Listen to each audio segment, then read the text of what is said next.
Pour ces élèves de seconde, c'est le grand jour. Celui des premiers pas au lycée, celui aussi de la vaccination contre la Covid-19 pour une poignée d'entre eux. Voilà, j'ai déposé sa fiche, donc c'est Arthur. Qu'est-ce que tu as décidé là? Le fait d'être d'être protégé quand même contre le virus et protéger la famille aussi pour ne pas contaminer la famille et pour pouvoir aussi sortir dans les restaurants. T'as hésité avant? Pas vraiment, parce que je sais que sinon je vais devoir passer un travail à distance, à domicile. Et je préfère travailler au lycée parce que c'est plus simple pour apprendre. Ce centre de vaccination éphémère a été installé dès cette rentrée dans la cour de ce lycée d'Arras. L'établissement avait contacté au préalable les parents d'élèves pour proposer la vaccination. Il n'y a plus beaucoup de place dans les centres de vaccination, c'est souvent compliqué d'obtenir un rendez-vous dans des créneaux horaires qui respectent nos heures de cours également. Donc c'était vraiment super qu'ils aient organisé ça. On s'est rendu compte que la plupart étaient déjà en cours de vaccination, soit vaccinés totalement.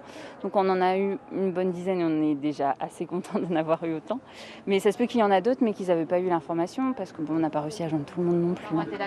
Selon la rectrice de l'Académie de Lille, chaque établissement scolaire de la région est désormais associé à un centre de vaccination. C'est une opération de vaccination qu'on veut mener sur un temps très restreint, 3 semaines pour la première injection. Comme ça, après, on a le délai d'attente. La deuxième injection, et normalement, comme ça, avant les vacances d'automne, on devrait avoir le maximum de population élèves vaccinée. Ici, dans le Pas-de-Calais, 75% des jeunes de 12 à 17 ans ont déjà reçu leur première dose de vaccin.